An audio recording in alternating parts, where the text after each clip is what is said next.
Hi, APUSH Nation. This is Mr. O'Hagan, and welcome to this edition of Content Spotlight, where we highlight a specific historical topic within one of our units, explain its importance, and identify its broader historical connections and implications. Today on the Spotlight, Henry Clay's American System.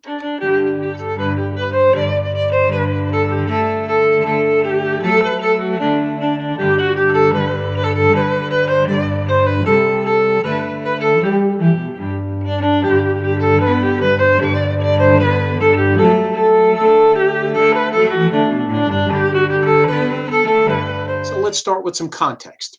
It's 1815. The War of 1812 has come to an end, and Americans are riding high on a wave of post-war nationalism, as the war was considered a draw by many. In truth, the British burned much of Washington, D.C. to the ground, won most of the battles, and exposed us as a not ready for primetime country and military. But the U.S. felt pretty good about itself in spite of these negatives. We Americans, we can always find a silver lining, even in the darkest clouds. Enter Henry Clay. Clay was serving as the Speaker of the House, and he wanted to use the nationalism to inspire America to take its next step into becoming a great country that he and so many other political leaders believed was America's destiny. He called for a comprehensive economic plan that would not only strengthen the U.S. economy, but tie the somewhat disjointed sections of the country together. Clay saw all the materials for a first-rate economic power already available in the country, and he envisioned a legislative agenda that could take years to make his dream a reality. His three-part plan: number one, roads and canals, what he called internal improvements, to make it easier for people to move and goods to move throughout the country. Tariffs, which would protect our new industries from the European competitors and raise the money necessary to build those internal improvements, those roads and canals. Finally, Clay wanted to continue support for the Bank of the United States, which would, in his estimation, manage America's debts and regulate a more stable and reliable money supply. And this would be Clay's vision for the American system. It would increase our interdependence, making us stronger as a nation, and it would make us more independent from European powers. They may not like us, but they'd have to respect our economic power.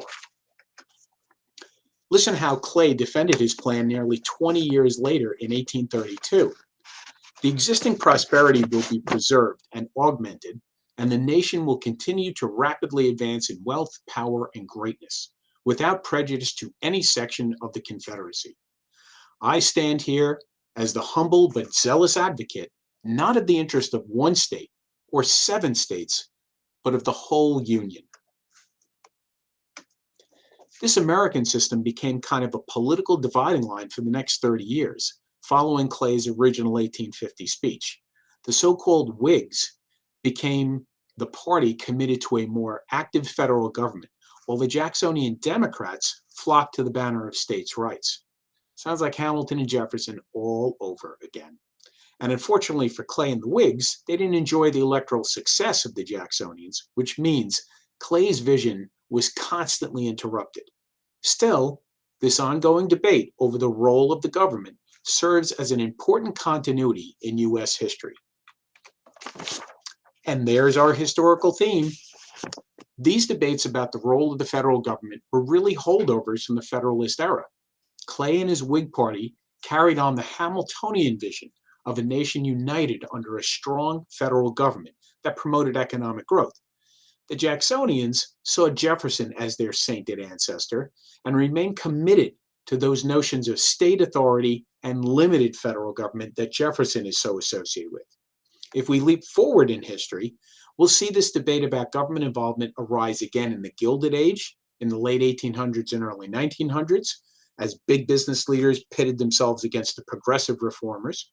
We'll see this debate pop up again with the policies of Franklin Roosevelt and the New Deal, challenging the 1920s laissez-faire approach.